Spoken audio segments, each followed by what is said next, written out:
एक चीज़ तो बिल्कुल बराबर है जिसकी आप तुलना करोगे कि वो टीम, ऑस्ट्रेलिया की टीम दूसरी टीमों को डराती थी।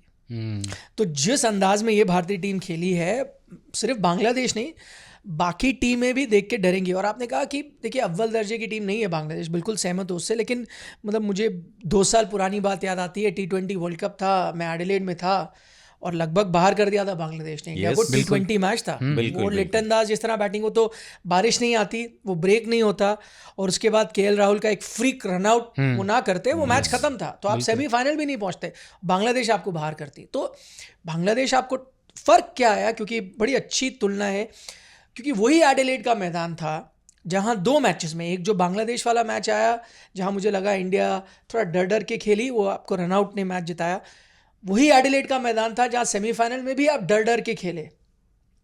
लेकिन अब आप तुलना करें उस भारतीय टीम और इस भारतीय टीम में, तब हम ये सुनते आते थे, सारे कप्तान कहते थे कि ना हम अपनी सोच बदलना चाहते हैं, जीत हार तो लगी रहेगी लेकिन हम डर के नहीं खेलेंगे। हम तो मैं सोचता था ये भाई, वो अंग्रेजी में कहते हैं लिप सर्विस, कहते थे आप, लेकिन होता नहीं है। वो अब नहीं हो रहा, और टूर्नामेंट नहीं हो रहा, अब नहीं हो रहा। लेकिन आखिरकार मैं इस सीरीज में, वर्ल्ड कप में भी नहीं मानूंगा, इस सीरीज में पहली बार वो जो निडर टीम जिसके बारे में हम पिछले 3-4 साल से सुनते आए कि T20 खेलने का यही अंदाज है, वो देखने को मिला यार। बिल्कुल, आपने कहा भी हमारा डोमिनेंस शुरू हुआ है। ठीक है, बांग्लादेश के खिलाफ जिस अंदाज में हम लोग खेल रहे हैं, खेले, बल्कि इस साल में देखा जाए ओवरऑल सिर्फ एक T20 मैच इंडिया ने गंवाया है। मतलब 22 T20 मुकाबले इस साल जीते हैं भारत ने। इकबाल?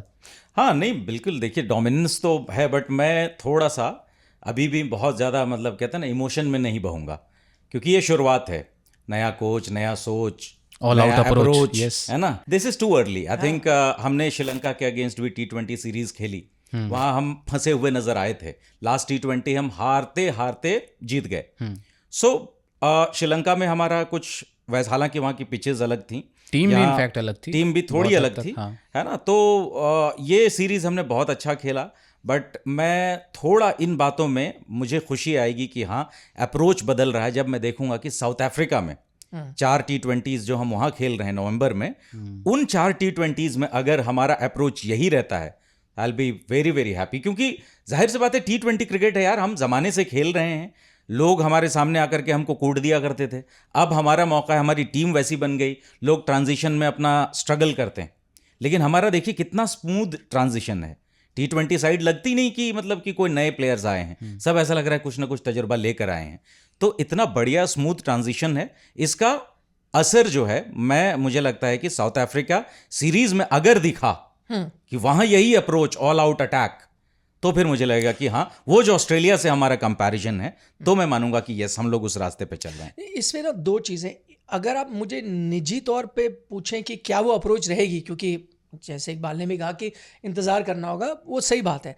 क्या वैसी अप्रोच रहेगी? मुझे लगता है रहेगी, और उसके पीछे एक बड़ा कारण है, जब आप वर्ल्ड कप जीते ना, तो कई बार एक मोमेंट आता है, कैटलिस्ट आता है, एक टर्निंग पॉइंट आता है। वो मुझे लगा टर्निंग पॉइंट था, क्योंकि उस तक आप थोड़ा हिचकिचाते थे, क्योंकि आपके ऊपर वो दबाव था, ICC ट्रॉफी नहीं आई। जैसे ही आप जीते ना, वो कहते हैं ना, पूरा आपके कंधों पे जो बोझ था वो हट गया, और उसके बाद आपने कहा हम उसी अंदाज में खेलेंगे। लेकिन मैं इसको एक दूसरे नज़रिए से भी देखता हूँ, और फिर मुझे कई बार ऐसी हिचकिचाहट होती है कहने में कि ये अप्रोच रहेगी। मुझे कई बार लगता है ना रहे, पता है क्यों? उस पर क्यों ऐसी सोच आती है? जब आपके रेगुलर खिलाड़ी वापस आ जाएंगे, परेशानी कब होती थी, या हमारी अप्रोच क्यों बदलती थी, कि जो बड़ा खिलाड़ी है या नामी खिलाड़ी है या इनकम्बेंट है, जो टीम में बना हुआ है, जिसकी पहली जगह है, अब वो कुछ तो बदल गए खिलाड़ी, वो चले गए हैं, लेकिन अब पहले किसकी जगह है? शुभमन गिल आपके पहले ओपनर हैं, यशस्वी जायसवाल आपके पहले ओपनर हैं। ऐसे ही करके आपके पहले स्पिनर आ जाएंगे, अक्षर पटेल या कुलदीप यादव, ऐसे करके आपके पहले जो हैं, पेकिंग ऑर्डर में जो पहले, हाँ, ऋषभ पंत। अच्छा, यहाँ परेशानी होती है, यहाँ अप्रोच बदलती है। क्यों ये अप्रोच, क्यों निडर होके खेले खिलाड़ी, ये अप्रोच क्यों थी अग्रेसिव?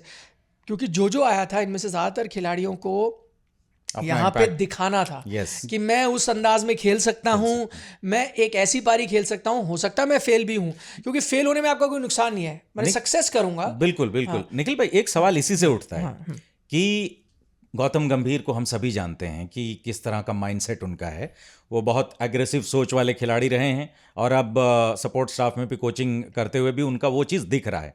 तो अब सवाल ये है, आपने बहुत अच्छा सवाल उठाया कि जो आपके जो रो 1 के खिलाड़ी हैं, पहली पंक्ति के खिलाड़ी, वो आते हैं तो पता ये चलता है कि यार ये जो दूसरी पंक्ति के खिलाड़ी थे वो तो ज्यादा बेहतर खेल रहे थे, ये आ गए, ये थोड़ा स्लो हो गए, या वो जो T20 वाला फ्लेवर है वो ऑल आउट अटैक इसमें दिख नहीं रहा। तो ऐसी सूरत में क्या लगता है आपको कि ये जो T20 टीम है इसमें कितने चेंजेस आप देखेंगे होने चाहिए? मतलब जो रो 1 के खिलाड़ी हैं, जो लेवल 1 के खिलाड़ी हैं, वो लोग आपको इसमें कितने दिखेंगे? नहीं, लेवल 1 और रो 1 के खिलाड़ी तो आ जाएंगे। तो परेशानी वही मैं कह रहा था, परेशानी उससे होती है क्यों? क्योंकि मेरी एक रेप्यूटेशन है। अब मैं अगर शुभमन गिल हूँ, मेरी एक रेप्यूटेशन है कि भाई मैं आपका नंबर 1 ओपनर हूँ या मैं ऋषभ पंत, तो कई बार आप उस रेप्यूटेशन से खेलते हैं। यही परेशानी थी इससे पहले जब हम दिग्गज कई खिलाड़ियों के बारे में बात करते थे, क्यों वो नहीं खेल पा रहे, कुछ अलग था। ये नहीं कि उनके पास वो गेम नहीं थी, वो माइंडसेट इसलिए नहीं बदलता था क्योंकि आप नंबर 1 खिलाड़ी हैं, तो आपसे क्या एक्सपेक्ट किया जाता है कि आपकी ये एवरेज होनी चाहिए, आपके इतने रन होने चाहिए, इतनी मैच विनिंग नहीं हो सकती है। आप एक गलत शॉट खेल के आउट होते हैं, बोलते हैं अरे इतना बड़ा खिलाड़ी है यार, ये एन मौके पे आउट हो गया। तो जब आप रेप्यूटेशन कैरी करते हैं तब आपकी अप्रोच बदल जाती है। इन खिलाड़ियों के साथ रेप्यूटेशन नहीं थी, इनको तो अपना एक प्रभाव छोड़ना था, तो उन्होंने उस अंदाज में खेला, रन बना दिए।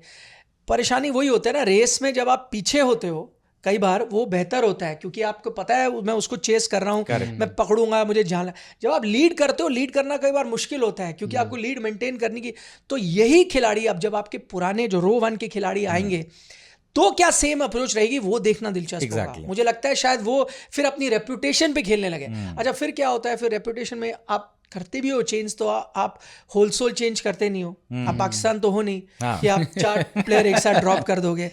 आपके कोई 1-2 प्लेयर रन नहीं बनाएंगे तो हो सकता है आप एक ओपनर ड्रॉप कर दो, कॉस्मेटिक चेंजेस। हाँ, वो भी 5-6, जो कई बार अच्छा भी होता है, लेकिन उसके नुकसान यही होते हैं कि आप बड़े प्लेयर को इतनी जल्दी ड्रॉप नहीं करते। अच्छा, एक चीज ये है कि अब जैसे शुभमन गिल और यशस्वी जायसवाल हैं, दोनों जाहिर से बात है कोई बहुत पुराने खिलाड़ी नहीं है।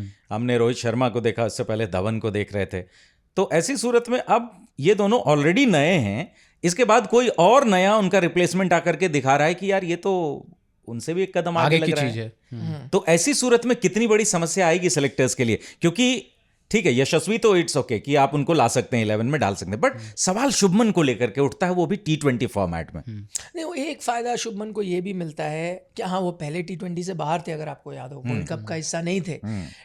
हालांकि उनके T20 नंबर्स भी शानदार थे। उन्होंने एक इंटरव्यू में कहा भी कि यार मेरे बारे में आप बात करते हो कि मुझे टीम में होना चाहिए, नहीं होना चाहिए। अभी IPL में मैं हाईएस्ट रन गेटर था, और हाईएस्ट रन गेटर भी ये नहीं कि 120-130 के स्ट्राइक रेट में, अच्छा खासा उनका 150 plus, I think 160 plus strike rate था, काफ़ी अच्छा था जितना मुझे याद है, लास्ट टू लास्ट सीजन। हाँ, तो उन्होंने कहा कि नहीं, वो तो क्योंकि हाँ, वो उसी सीजन के दौरान बात कर रहे थे अपने पिछले सीजन पे, क्योंकि तभी चर्चा शुरू हो गई थी ना कि नहीं, इनकी जगह बनती है, आप विराट और रोहित के साथ ओपन कराओगे। तब उन्होंने ये कहा, शायद कहीं ना कहीं उन्होंने अपने आप को मना लिया होगा कि यार चलो ये 2 बड़े प्लेयर हैं, मेरे से तो आगे ही थे, तो मैं बैठ गया। लेकिन अब शायद उनको अपने आप को मनाना कि भाई आप किसी और ओपनर के साथ चले जाओ, शायद आसान नहीं होगा। तो शुरुआत आप करोगे शुभमन के साथ, ये हो सकता है कि उनको आप उतनी लंबी रोप ना दो जितने कई और खिलाड़ियों को देते हो। लेकिन उसमें एक और फायदा है, देखिए अभिषेक अगर आप इस सीरीज में निकालें तो इकलौते खिलाड़ियों में से होंगे या इक्का दुक्का खिलाड़ियों में से होंगे जिन्होंने अपने चांस को पूरी तरह नहीं बनाया। नहीं तो अभिषेक अगर एक पारी खेल जाते, संजू ने 2 पारियां नहीं खेली, 1 में चल गए, लेकिन संजू का कंपटीशन होगा ऋषभ के साथ। तो यहाँ कहीं ना कहीं आपको फायदा मिल जाएगा कि आपके दोनों ओपनर शुरुआत कर पाएंगे। लेकिन हाँ, आपके पास पेशेंस ज़्यादा नहीं होगी क्योंकि वो उनके पीछे 2-3-4 कई खिलाड़ी लगे हुए हैं।